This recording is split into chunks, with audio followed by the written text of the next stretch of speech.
va démarrer en entendant. Alors, comme d'hab, pour celles et ceux qui sont habitués, on va se présenter et ensuite on va démarrer une discussion autour du fait de se mettre à son compte, les différents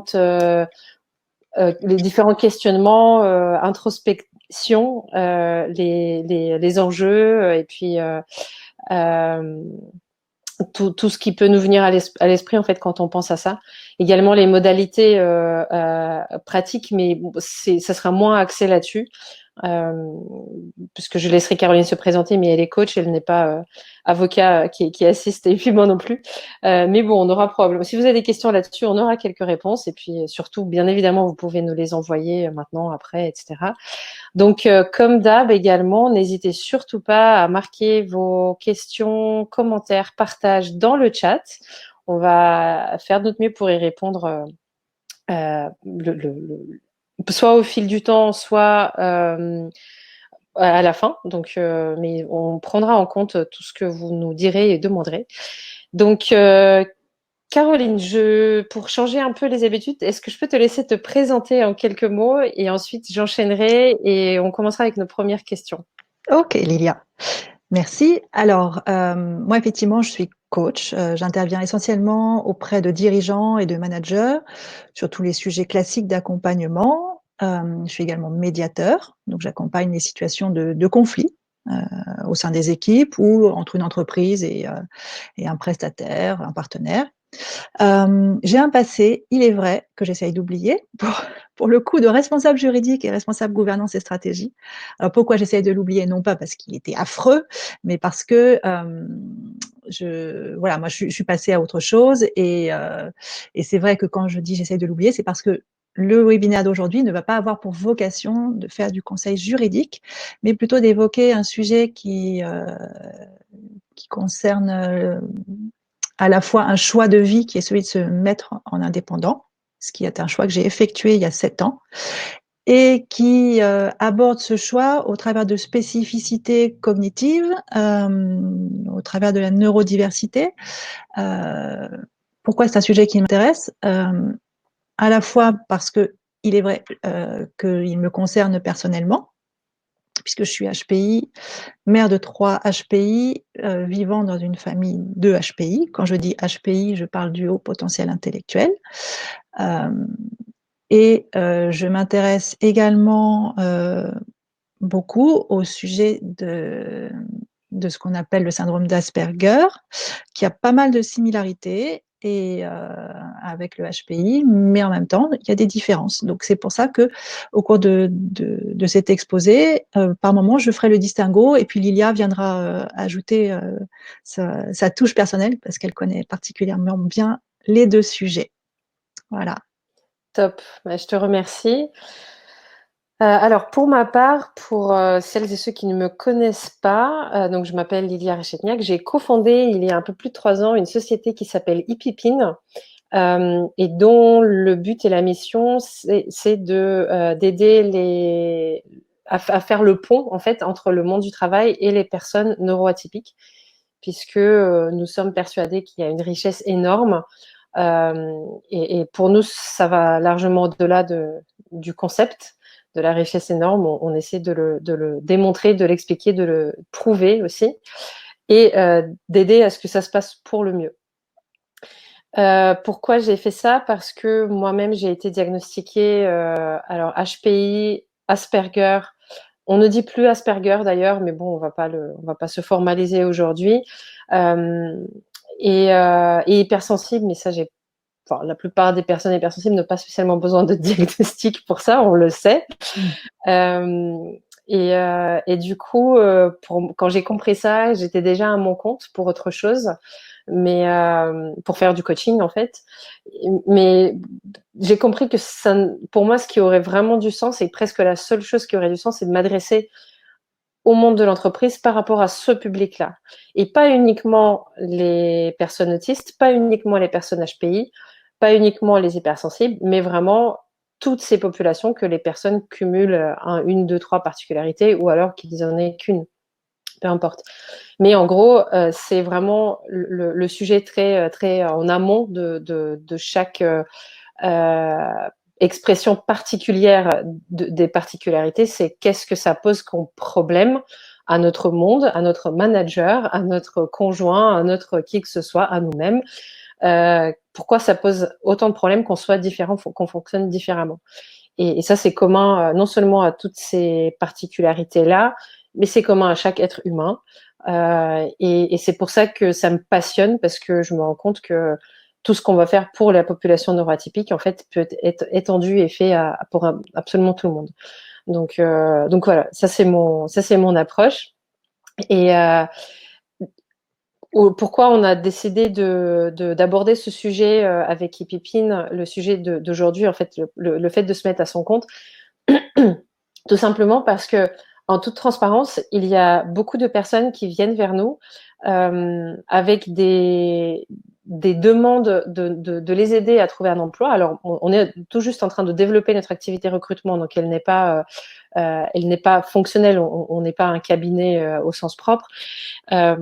Et on voit en fait que pour que cette personne-là, alors avant on parlait d'employabilité, mais c'est très gentil, mais parfois la personne est très équilibrée, très tout ce qu'on veut, et serait parfaite pour un poste, mais ça ne collera pas dans 90% des entreprises pour X raisons. C'est pas le but d'aujourd'hui, c'est pas d'expliquer pourquoi ça ne colle pas. Et l'idée, c'est que pour ces personnes-là, probablement, le monde de l'entreprise, le salariat ne serait pas la solution. Ça ne l'a pas été pour moi. Alors, peut-être pour des raisons différentes, parce que moi, je n'avais aucune idée de la neurodiversité ni du fait que j'étais concernée, et encore moins comment faire avec tout ça. Donc, du coup, je n'ai pas su. Quand on le sait, peut-être que ça serait... On a plus d'outils, en fait, pour faire passer les messages, etc. Mais même avec ça, parfois, ça ne marche pas. Donc, c'est important, à mon sens, de donner d'autres pistes aux gens neuroatypiques et de leur expliquer qu'il y a également la possibilité d'être indépendant. C'est pas une solution de facilité, je vous le dis Non. tout de suite. Je pense que voilà, on est d'accord, Caroline, mais c'est quand même une possibilité. Voilà. Donc l'idée, c'est de comprendre est-ce que c'est pour nous, est-ce que c'est pour vous. Si oui, est-ce que pour autant tout sera facile? La réponse est déjà non, vous le savez. Mais du coup, quels sont les sujets rédhibitoires, enfin les freins rédhibitoires, quels sont les freins qu'on peut dépasser plus ou moins facilement, et quels sont les enjeux, quelles sont les questions qu'on peut se poser, et voilà. Donc je te laisse faire une première couche de réponse, Caroline, et puis on reprendra. Et encore une fois, donc les personnes qui sont là, n'hésitez surtout pas à faire vos commentaires et à poser des questions. Merci Lilia pour cette belle introduction. Je chausse mes lunettes. Donc, effectivement, se mettre à son compte, il y a différentes manières de l'envisager, suivant les besoins que l'on a. Donc je vais aborder ça assez rapidement pour que vous ayez une idée du cadre dans lequel ça peut se faire, et ensuite j'aborderai les 3 champs sur lesquels, à mon avis, il est important d'avoir les idées au clair. Et pour conclure, on ira plus sur le terrain de quelles sont les forces et les points de vigilance qu'on a quand on est concerné par une spécificité cognitive. Alors pour le cadre juridique, sur lequel, encore une fois, je vais aller vite et je ne suis pas là pour donner un conseil quel qu'il soit, juste quelques informations. Si vous êtes quelqu'un qui avait plutôt besoin d'un encadrement, d'une sécurité, peut-être que le portage est la meilleure solution, parce que par le portage, il y a tout un staff qui va gérer la facturation, votre administratif, vous n'avez pas à vous occuper de charges, c'est la boîte de portage qui s'en charge. Bien sûr, elle vous prend une commission entre 6 et 8% par rapport aux factures que vous émettez, mais au moins, vous gardez un statut salarié, ce qui peut être rassurant pour certains. Il y a une autre piste qui est d'être intra-entrepreneur, qui est un peu un compromis entre l'indépendance et le salariat classique. Mais un intra-entrepreneur, il reste quand même membre de la société dans laquelle il intervient, mais il a plus de marge de manœuvre pour laisser le champ libre à sa créativité, pour mettre en place des projets qui ne seraient pas forcément dans le cadre de son activité classique, dans le cadre des attentes de l'entreprise. Et finalement, c'est peut-être un bon compromis pour les gens qui n'osent pas sauter le pas pour se mettre à leur compte, essayer certaines choses et voir si finalement ils ont envie d'aller vers plus de liberté, puisque ce qu'on appelle l'indépendance dans son mode de fonctionnement professionnel, on l'associe à cette liberté. On verra si c'est le cas ou pas dans la réalité. Il y a aussi tout ce qui est possibilité en termes de création de société, SAS, SARL, etc. Donc ça veut dire qu'administrativement, vous vous sentez quand même relativement solide, que juridiquement, vous avez les idées à peu près claires, que peut-être vous envisagez de prendre des associés pour être avec vous. Et enfin, il y a soit auto-entrepreneur, soit profession libérale, où là, vous exercez en solo et un peu tout seul. Moi, j'ai fait le choix d'être profession libérale parce que, bien que venant du monde du droit, je déteste l'administratif et c'est le statut le plus simple. Il n'y a pas besoin d'ouvrir un compte bancaire spécifique, il n'y a pas de complexité comptable, c'est vraiment super. Et auto-entrepreneur, c'est quasiment aussi simple, c'est simplement pour un chiffre d'affaires un peu inférieur. J'ai oublié encore une piste qui est celle de se faire accompagner par une pépinière, dans le cas d'une pépinière d'entreprise, qui est presque aussi confort que le portage, mais après, vous volez de vos propres ailes. Hein. C'est à vous de décider quel statut juridique définitivement vous souhaitez adopter. Donc voilà pour le cadre. Maintenant, finalement, quand on se met à son compte, et là je parle de vraiment se mettre à son compte, pas de l'intra-entrepreneuriat, quand on veut être indépendant, moi je vois 3 grandes dimensions sur lesquelles il est important d'avoir les idées claires. Je pense que le volet administratif est un point important qu'on a peut-être tendance à mettre un peu sous le tapis parce que c'est pas forcément déjà ce qui nous apparaît en premier, c'est pas ce qui nous motive en premier et c'est pas ce qui va nous réjouir pour la plupart d'entre nous. Donc c'est quelque chose sur lequel finalement on se dit j'y réfléchirai plus tard, mais il faut quand même au plan administratif penser à gérer sa facturation, déclarer un certain nombre de choses auprès des organismes tels que l'URSSAF, etc. Penser à prendre une mutuelle, penser à prendre une prévoyance. Voilà, il y a tout un champ que pas forcément le plus funky, qui n'est pas forcément celui sur lequel un HPI, par exemple, va se régaler parce que c'est très normé, il n'y a pas de créativité, c'est pas très enthousiasmant, etc. Bon. Le deuxième volet sur lequel je pense qu'il est important d'avoir les idées claires, c'est le volet que j'appelle comportemental, qui est peut-être pas le mot le plus pertinent, mais c'est celui qui m'est venu. C'est-à-dire que quand on se met à son compte, il est utile de savoir mobiliser un certain nombre de ressources. Alors, ou de compétences en termes de savoir-être. Évidemment, je vais parler en premier de l'autonomie. Quand on se met à son compte, sauf si on envisage de prendre des associés, il faut savoir être homme ou femme orchestre. Il faut savoir se débrouiller pour tout. Alors bien sûr, vous pouvez prendre un avocat, un comptable, une assistante administrative, mais il faut pouvoir avoir cette forme de polyvalence et cette capacité à s'autosuffire. Et pour moi, ce sont des compétences qui me semblent être une des caractéristiques quand on a cette neurodiversité, ces spécificités cognitives qui font que finalement, en électron libre, on est assez en confort. Je ne sais pas ce que tu en penses, Lilia, mais c'est pas quelque chose qui a priori effraie ou déroute plus que ça.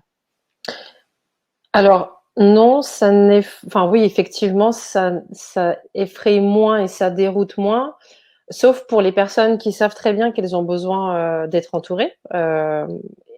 Ceci dit, il faut quand même rester vigilant ça ne contredit en rien ce que tu dis, hein, Caroline, bien sûr, c'est juste mon expérience personnelle.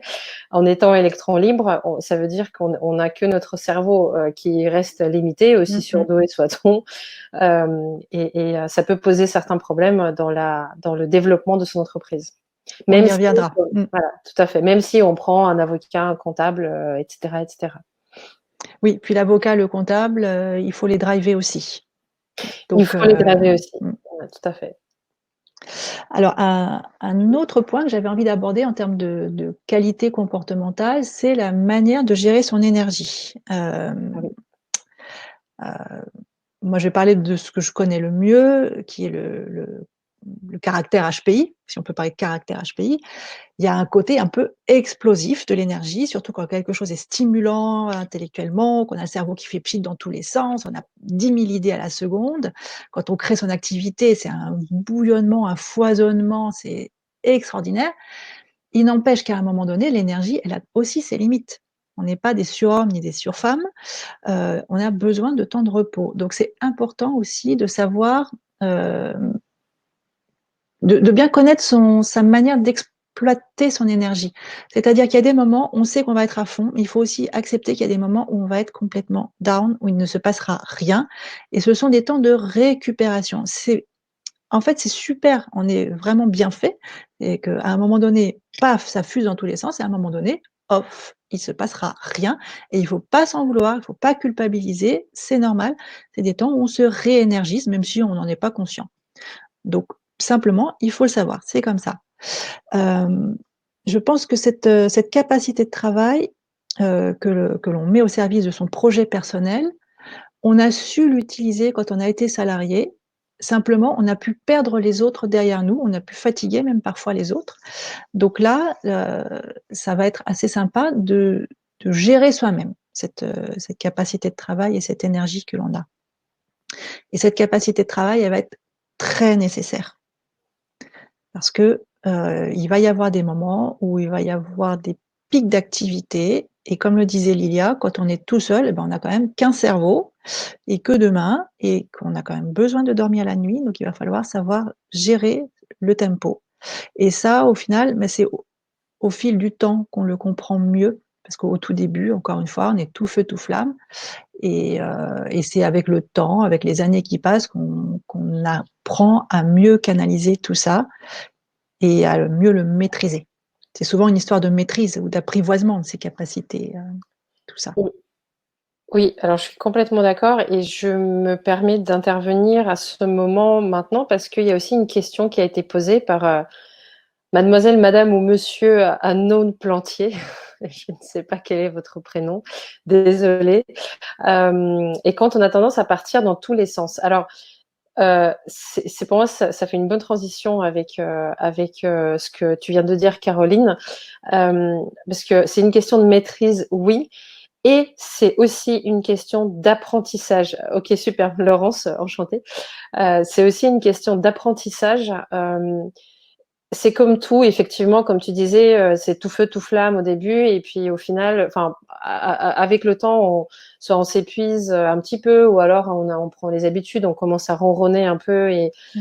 euh, et on a aussi certains fonctionnements, par exemple partir dans tous les sens, ou ne pas, voilà, enfin, ne pas savoir se concentrer pendant plus, ce qui revient un peu au même, pendant assez longtemps sur une seule chose, euh, ou voilà, enfin, en fait, on est attaché à nos fonctionnements, à certains fonctionnements qu'on a. Et je choisis le mot attaché sciemment. En fait, c'est pas juste qu'on a ces fonctionnements, c'est parfois on y est vraiment attaché. On se dit ouais, mais moi je suis comme ça, je Oui. fonctionne comme ça. Et l'apprentissage consiste à désapprendre nos propres fonctionnements, parce que parfois il y en a parmi nos fonctionnements qui sont hyper porteurs pour le fait d'être enfin, indépendant, quel que soit le statut. Il y en a qui seront très, très bénéfiques pour ça. Par exemple, je connais pas mal de personnes, et moi y compris, j'ai vraiment besoin de pouvoir maîtriser mon emploi du temps. J'ai tellement des fluctuations d'énergie au cours d'une journée, au cours d'une semaine, et j'ai tellement besoin de pouvoir me laisser la possibilité de partir un peu dans tous les sens, que quand j'étais salariée, parce que j'ai été salariée, et si j'étais salariée, ça serait un calvaire. Ou alors, il faudrait que ça soit, comme j'ai fait pendant un temps, un mi-temps sur quelque chose qui ne demande pas énormément d'efforts intellectuels, mais qui est très précis, très, voilà, un peu cadré comme des fichiers Excel ou des trucs comme ça, et qui repose en fait l'esprit. Et puis après, ça me laisse le temps, ça me laissait le temps de faire autre chose. Là, dans ces cas-là, ça peut marcher. Ça peut aussi être une bonne solution, par exemple, pour quelqu'un de prendre un mi-temps qui est très terre à terre, Je sais que moi, ça m'a vraiment sauvée pendant un temps, et pas que financièrement d'ailleurs, et se laisser une moitié de son temps pour pouvoir faire. Et quand je dis moitié-moitié, ça peut être autre chose. Hein, c'est pas, ça peut être 45, enfin 40-60, enfin peu importe. Mais ce que je veux dire, c'est que désapprendre, prendre conscience que tous nos fonctionnements qui nous paraissent naturels ne sont pas forcément naturels.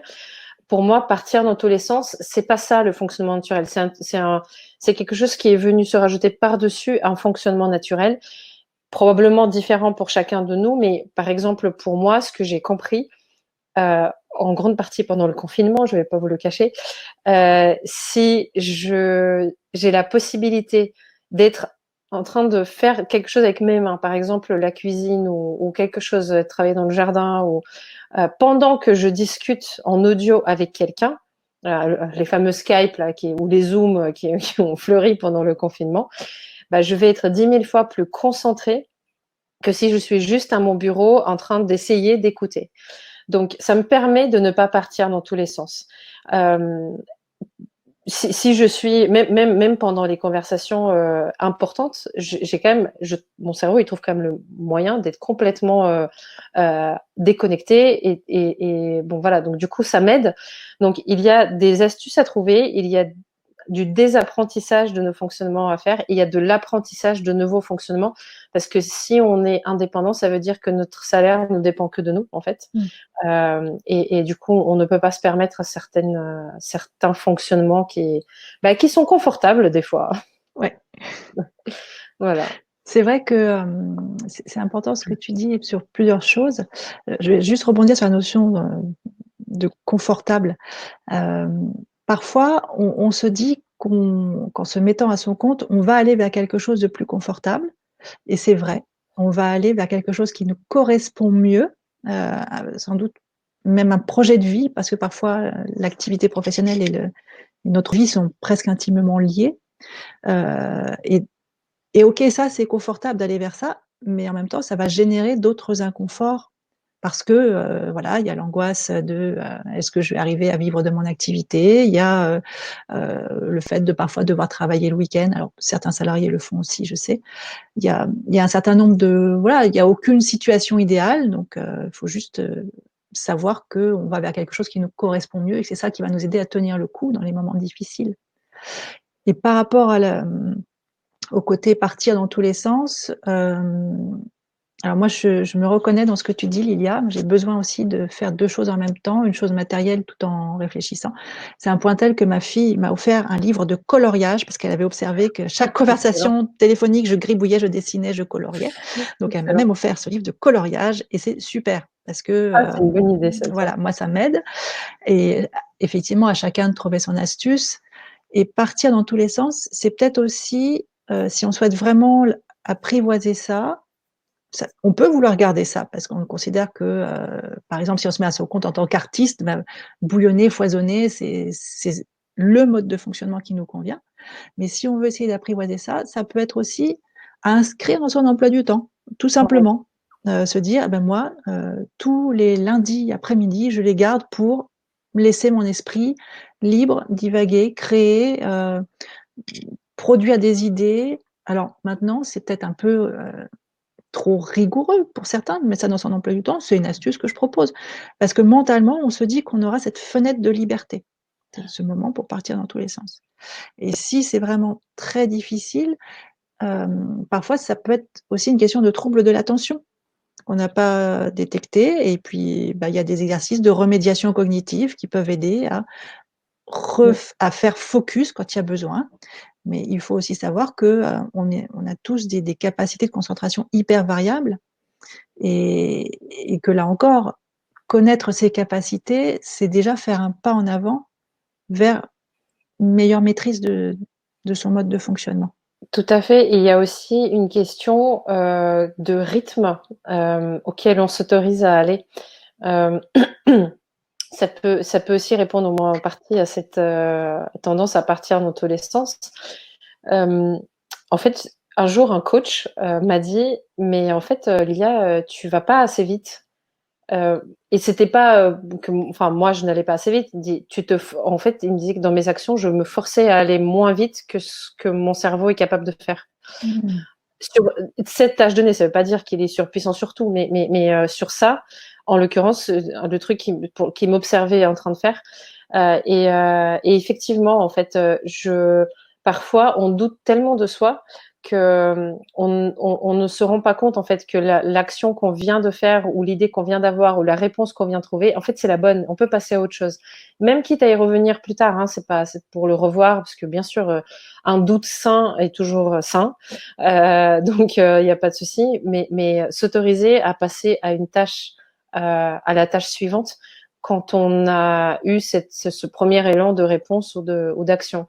Et ce que tu disais aussi par rapport au confort, Caroline, ça me fait penser à une autre notion qui est celle qui, je pense, est primordiale pour la question est-ce que je me mets à mon compte ou pas. C'est une question d'être conscient de ses priorités. Il y a des personnes qui rêveraient d'être à leur compte, mais ils n'y arrivent pas pour une raison ou pour une autre, ils ne se mettent pas. Ou alors ils essayent, ils se plantent, etc. Et ça ne leur convient pas. Il y en a d'autres pour qui c'est l'inverse, en fait, qui sont à leur compte et qui rêveraient d'être salariés. Et donc, il y a tous les cas de figure, bien évidemment, mais ça aide énormément d'être lucide sur qu'est-ce qui est important pour moi sur une journée de travail, un mois de travail, une année de travail, une décennie de travail, etc. Moi, j'étais extrêmement consciente d'une seule chose, enfin de deux choses, deux priorités. Premièrement, c'était pouvoir travailler pour ma vision, en fait. C'est le seul truc dans lequel j'arrivais à trouver du sens. Euh, Entendons-nous bien, je ne dis pas que ma vision est la seule à avoir du sens. Hein. C'est juste pour travailler de manière assidue dessus. Moi, bah, il y a que là que j'arrivais à trouver un sens suffisant pour arriver, moi, à travailler dessus. Et la deuxième chose, c'est qu'il fallait que je sois, comme j'ai dit, maître de mon emploi du temps. Pour moi, ces deux choses, je ne pourrais plus faire de compromis dessus. Je pense que ce serait très difficile.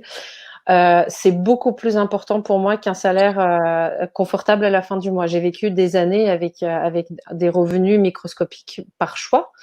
Je me suis adaptée, j'en suis pas morte, mais il faut pas se mentir, si notre priorité est d'avoir la sécurité financière, ce qui est juste normal et c'est parfait, surtout quand on a une famille, des enfants à entretenir et voilà, c'est juste normal et ça peut être une priorité momentanée, comme ça peut être une priorité permanente parce qu'on est fait comme ça. Il n'y a pas de souci. L'essentiel, c'est d'être un petit peu, très très honnête avec soi et de ne pas ne pas vivre dans l'illusion que en fait on pourrait se passer de telle ou telle chose alors que c'est pas le cas.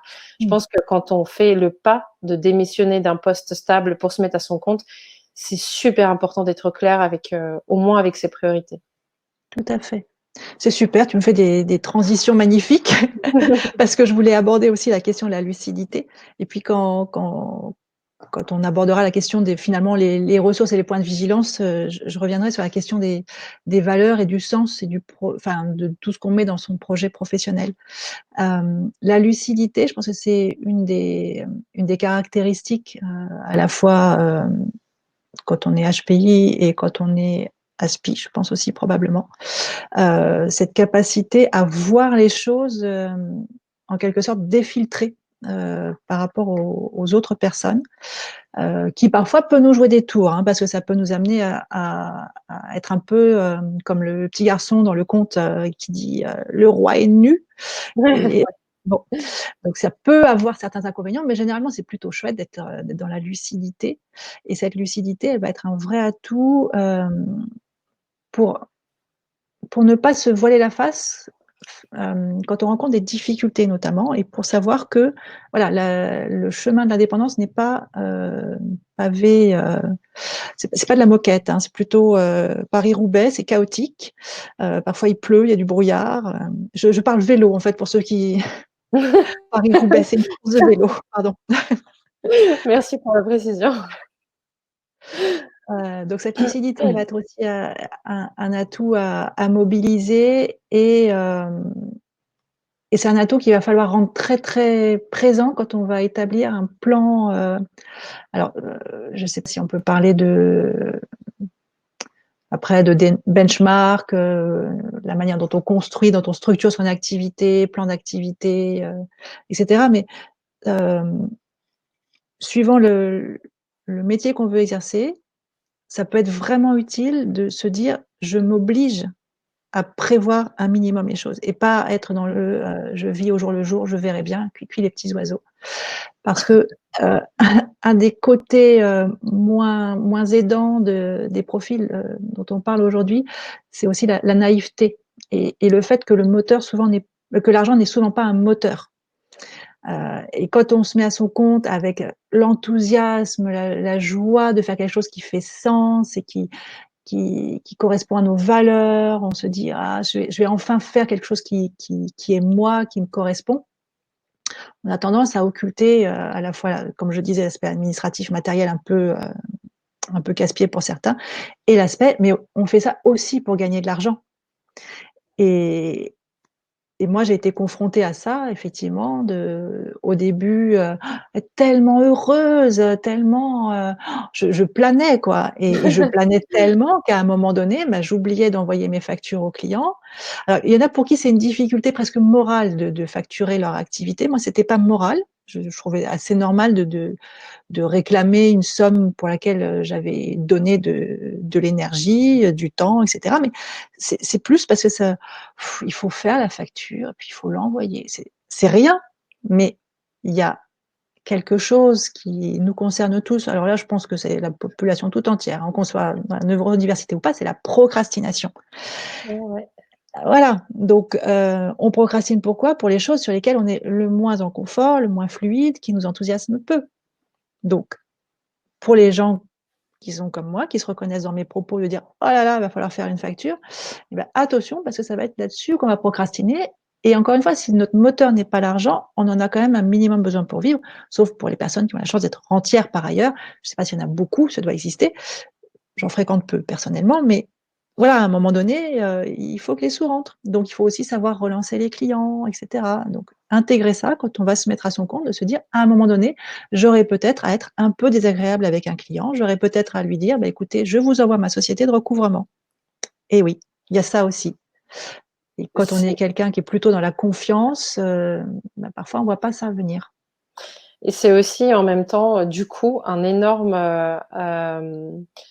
apprentissage pour nous, en fait. Apprentissage non seulement de nos fonctionnements, comme on disait, mais aussi du fait que, bah, tout ne se passera pas forcément comme on veut.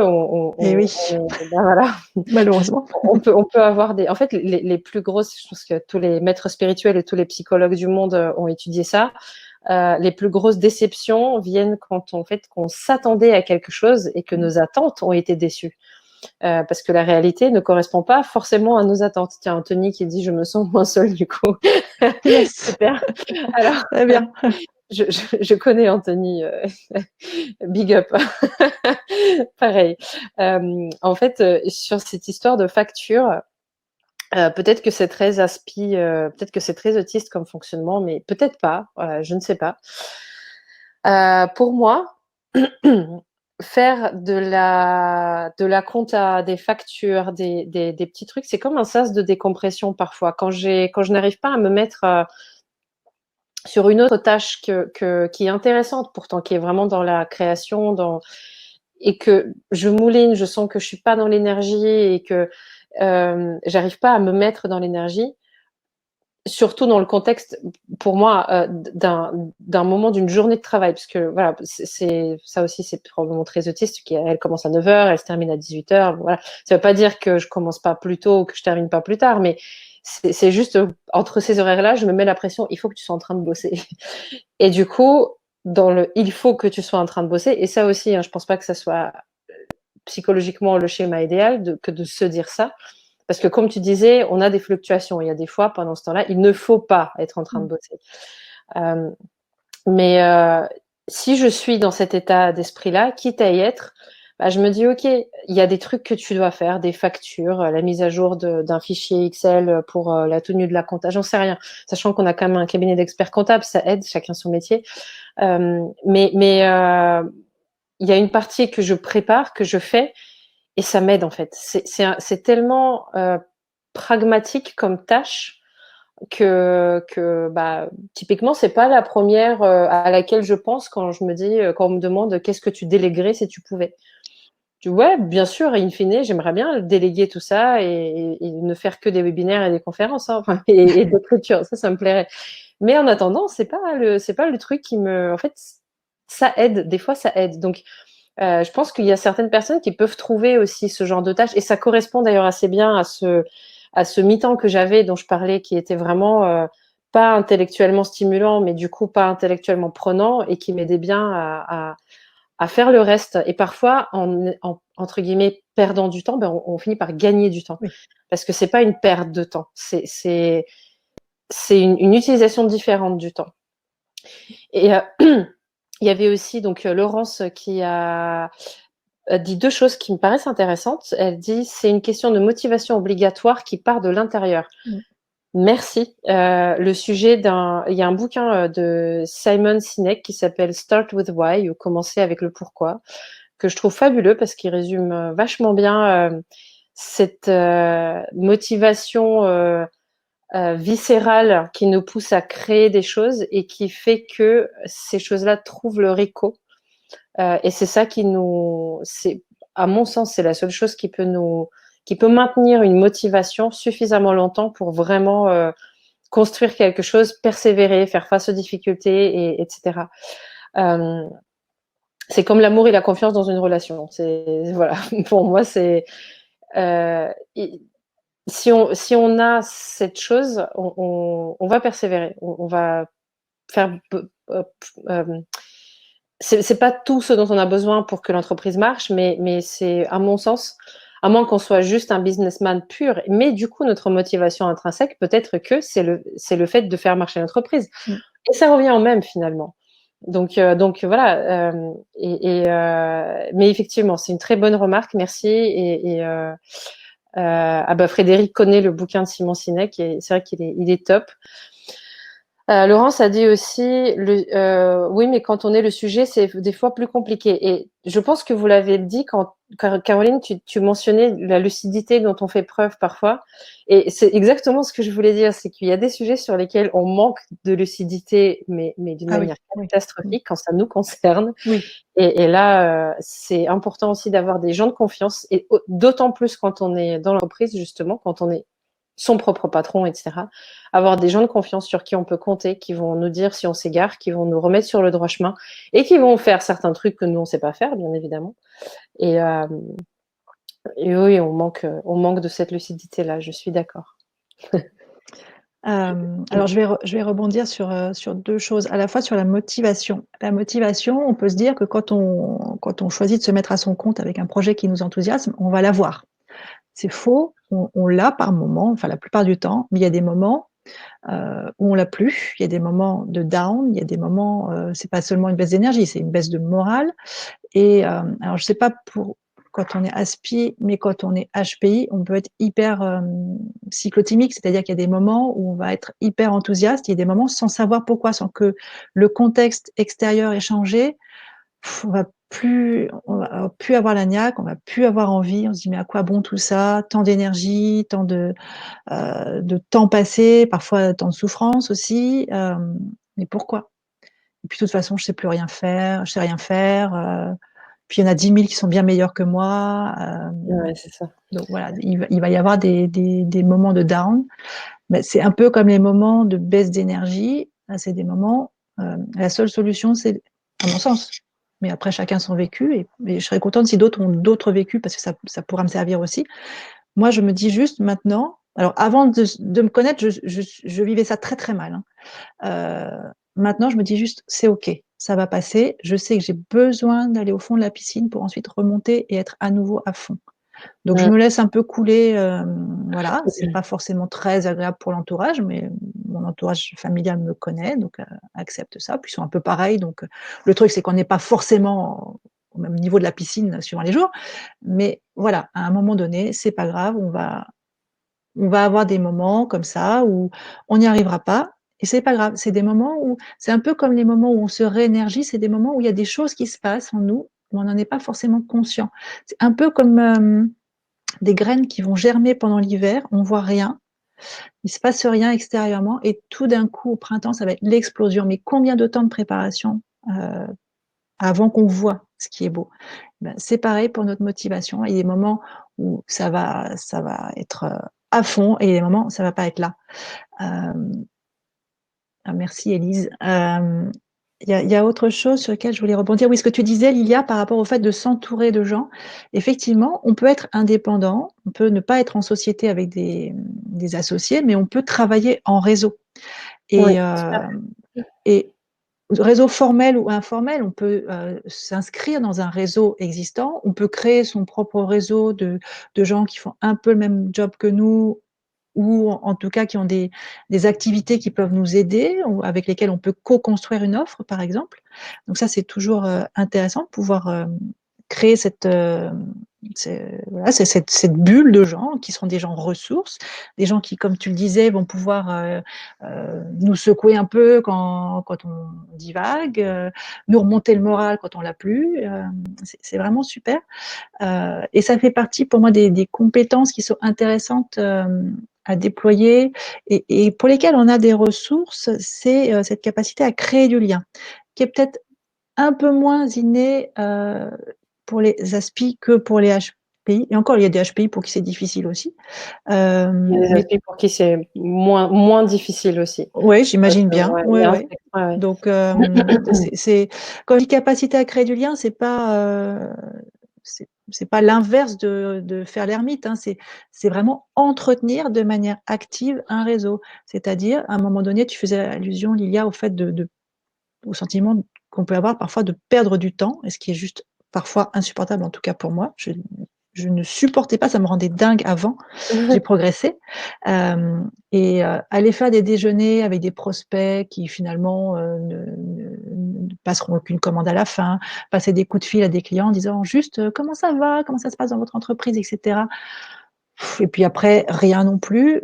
Ça peut donner un sentiment de perte de temps, mais c'est aussi une manière d'alimenter son réseau, de rester actif, parce qu'il y a des moments où on n'a pas de commande, où on n'a pas grand-chose à faire, ben, faut se mettre des coups de pied aux fesses pour rester dans un certain rythme d'activité et passer des coups de fil et faire des déjeuners, ça en fait partie. Moi, si je fais comme ça, c'est que vous le comprenez, c'est pas ma tasse de thé. C'est pas inné chez moi, ça me demande de l'effort, ça me demande de l'énergie. Donc inutile de vous dire que dans les moments, dans les phases down, de fond de la piscine, c'est extrêmement difficile et avant, dans ces moments de down, j'essayais quand même, je me disais: «Il faut», comme tu disais Lilia, «il faut que je le fasse, il faut que j'appelle mes clients», mais j'étais tellement mauvaise au téléphone que non, c'était pas forcément ça la bonne piste pour me remettre le pied à l'étrier. Il faut encore que je trouve autre chose qui me plaît pour me remettre en action et après seulement je peux réalimenter ma pompe à énergie pour entretenir mon réseau.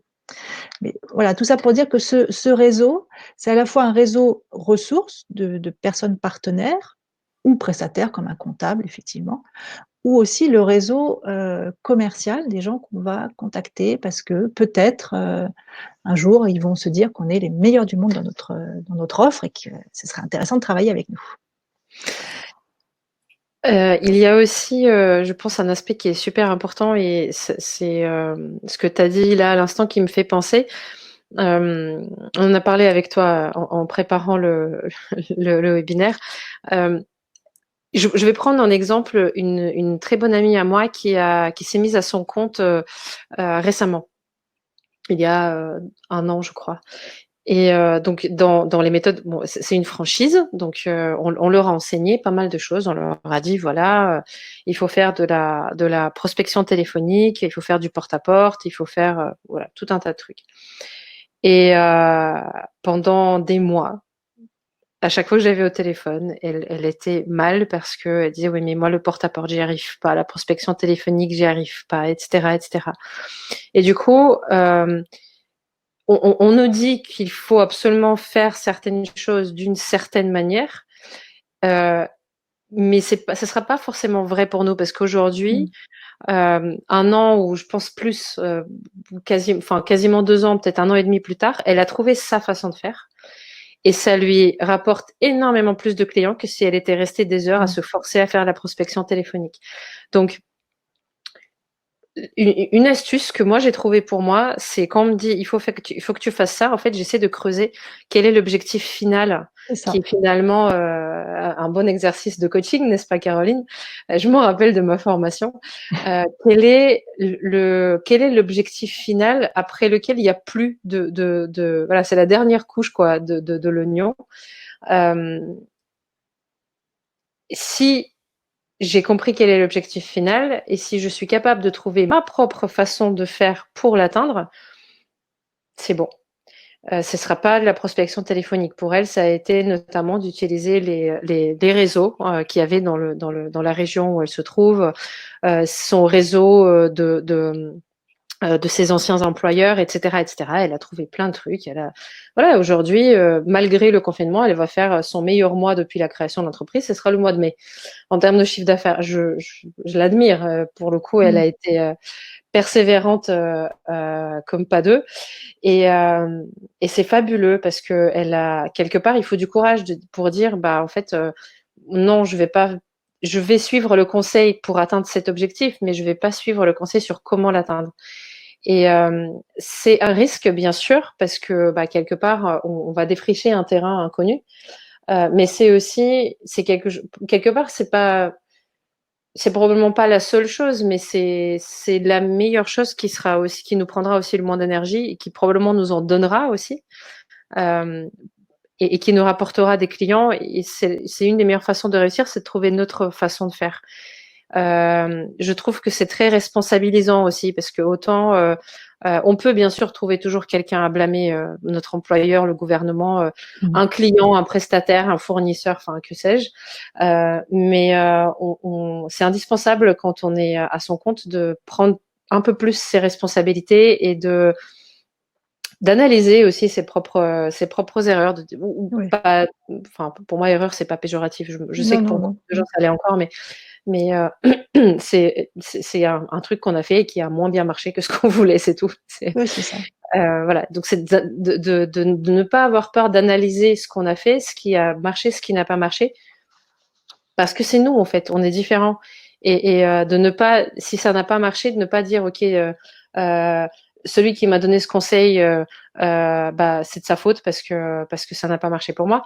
Bah non, qu'est-ce qu'il en savait lui? Et même si c'est de sa faute, même s'il vous a forcé à le faire, ok, d'accord. À partir de là, c'est votre responsabilité de faire autrement à partir de maintenant.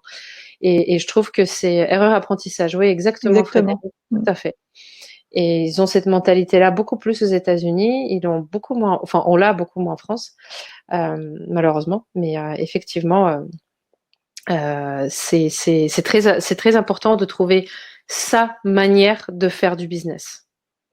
Exactement. Parce que ce que tu disais, ça évoque à nouveau la lucidité, la capacité à analyser ce qui s'est passé et à se regarder. Encore que je te rejoins sur ce que tu disais précédemment, il y a des moments où on l'est pas du tout. Mais je pense qu'on a quand même une conscience de soi qui est assez aiguisée et un manque de parfois manque d'auto-indulgence qui est à la fois quelque chose qui nous aide à avoir envie de progresser, mais qui parfois peut nous saborder la planche aussi, savonner la planche, pardon, parce que ça peut après virer au manque de confiance en soi. Mais ça, on va je vais reparler de la confiance en soi. Je pense que la capacité à se remettre en cause fait aussi partie des compétences qu'on sait mobiliser, se remettre en cause en se disant bah ça effectivement ça n'a pas marché. Alors moi je mettrais, enfin oui on peut mettre le mot erreur, on peut mettre le mot échec. Effectivement moi ce qui me convient de dire c'est un essai qui n'a pas été transformé. Bon voilà on a essayé quelque chose et finalement ça n'a pas été validé, mais au moins on essaye des choses. Et ça je pense que c'est quelque chose qu'il est important de garder en tête. Moi au moins j'essaye. une C'est sorte ça, de exactement. moto qui aide à se dire, bah, voilà, c'est pas parfait, mais qui est parfait?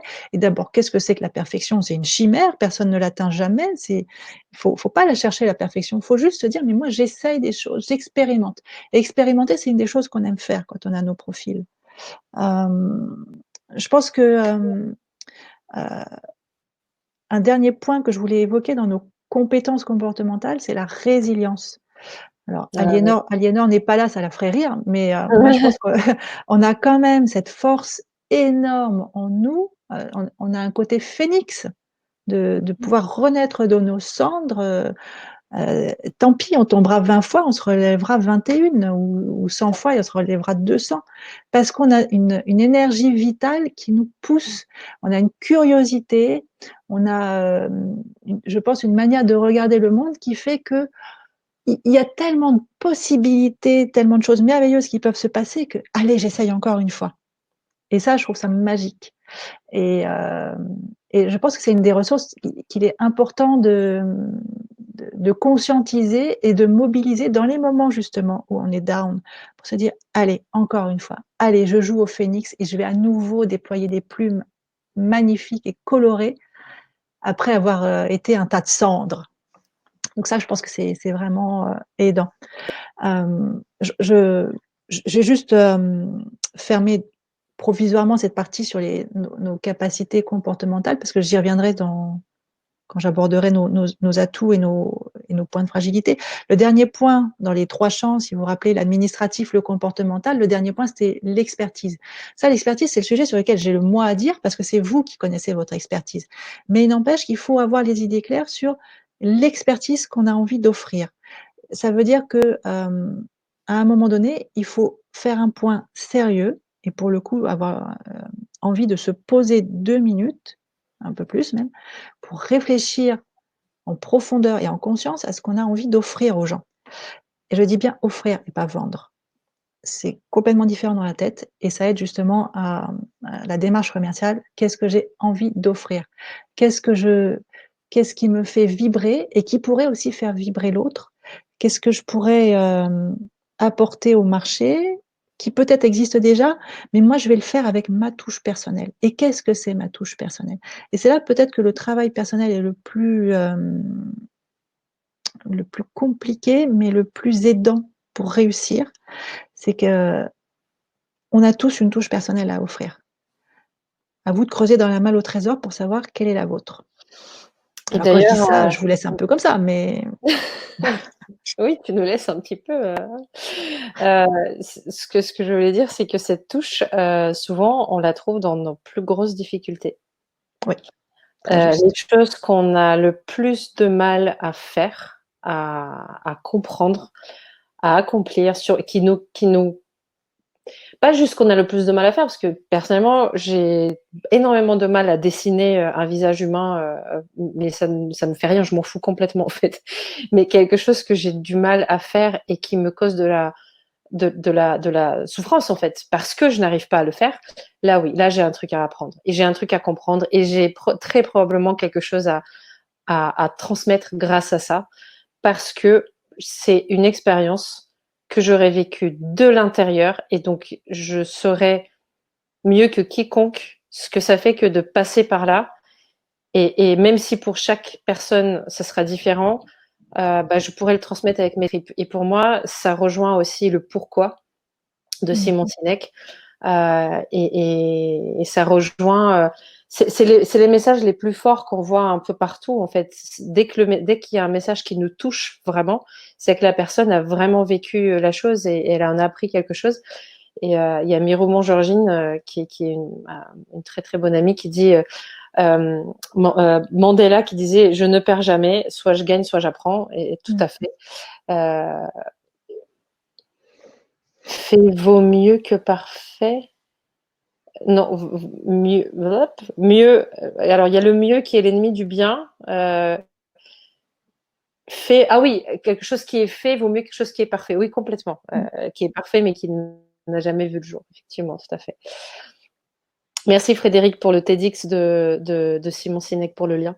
Alors, il nous reste 5 minutes. Caroline, je sais que tu avais encore des points à aborder. Je te laisse du coup enchaîner si tu veux. Alors, je vais du coup peut-être récapituler sur à la fois les points d'ancrage, les points ressources et les points de vigilance.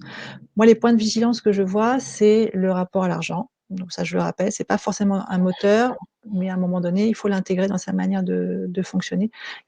J'aime pas du tout parler comme ça, mais là, pour le coup, je vois pas comment le formuler autrement. Je pense que dans les points de vigilance, il y a aussi cette naïveté qu'on peut avoir, naïveté qui fait que parfois on peut avoir tendance à faire confiance facilement à des gens qui sont pas forcément les plus fiables. Donc attention à choisir parfois les personnes dont on s'entoure. Je pense que ce qu'on peut parfois considérer comme une vulnérabilité parce que ça nous joue des tours, c'est notre émotionnalité qui va nous emmener dans des pics parfois un peu inconfortables, un peu désagréables. Cette émotionnalité, je la vois des deux côtés de la barrière. Si on la subit, elle peut nous plomber. Si on l'apprivoise et qu'on en fait quelque chose de constructif, ça peut être juste merveilleux. Tu parlais de parler avec ses tripes. Pour moi, c'est une manière d'exprimer sa sensibilité, de parler avec ses tripes, et c'est là qu'on est le plus authentique et le plus convaincant. Et le dernier point, c'était l'éparpillement. Oui, cette tendance qu'on peut avoir à l'éparpillement, à la fois parce que les idées fusent dans tous les sens, parce qu'on n'est pas forcément très bien organisé, structuré. Alors toi, tu disais, Lilia, qu'au contraire, à un moment donné, te poser pour faire tes factures, c'est ton kiff et ça t'aide à te recentrer. J'irai pas jusqu'au kiff, hein. Ok, Mais ça ça m'aide. t'aide à te recentrer, on va dire, plus sobrement. Ouais. Donc, je pense qu'on peut tous trouver des trucs et astuces pour moins nous éparpiller. Et puis après, il y a des coachs voilà, qui peuvent y aider. Et puis le côté up and down, à la fois en énergie et en morale. On l'a vu, si on le subit, c'est très douloureux, mais on peut juste avoir envie de l'accepter et se dire c'est comme ça que je fonctionne et c'est OK. Parmi les points ressources, eh ben, la capacité de travail, la qualité de pensée, la rapidité, tout ça, c'est des choses qui vont aider à produire rapidement, être réactif vis-à-vis du client, et ça, c'est vraiment des atouts très intéressants. Euh, la capacité à créer et à innover, le fait d'être dans l'anticipation. J'avais un échange avec Aliénor Rouffet tout à l'heure sur LinkedIn sur le syndrome de Cassandre, qui est le fait de voir les choses avant que les autres ne les voient. C'est super, c'est vraiment un merveilleux atout, sauf que, bon, attention, parfois le reste du monde n'est pas prêt n'est pas Le encore recevoir. prêt à accepter Mm. les idées, donc savoir gérer aussi, préparer les gens à nos idées. Euh, Souplesse et adaptabilité, le côté caméléon. Ça je ne l'ai pas abordé tout à l'heure dans les capacités comportementales, je le fais maintenant.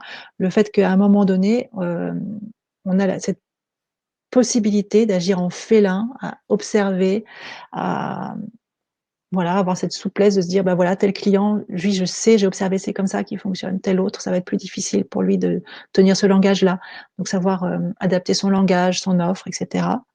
La capacité à s'autosuffire, euh, le fait qu'à un moment donné, être tout seul, c'est pas un sujet, c'est pas un problème. Même si encore une fois, rappelons-nous que on est quand même des animaux sociaux et que nos personnes ressources vont nous aider aussi à avancer et à réagir quand il le faut. Et enfin, la résilience qui pour moi est quand même un atout absolument fabuleux qui va aider à rebondir et à renaître de nos cendres, encore une fois. Voilà comment je pouvais récapituler les choses. Et je voulais juste rajouter, alors Sophie, oui, il y aura un replay, tout à fait. J'en profite puisque je vois que vous êtes inquiète. Oui, oui, tout à fait. Il y aura un replay. Je pense que demain ou après-demain, il sera mis en ligne. Donc, vous le verrez. Abonnez-vous à nos pages LinkedIn si c'est pas déjà fait. Et puis, bien sûr, il y aura un lien vers le replay. Merci beaucoup Merci pour Sophie. le feedback positif du coup.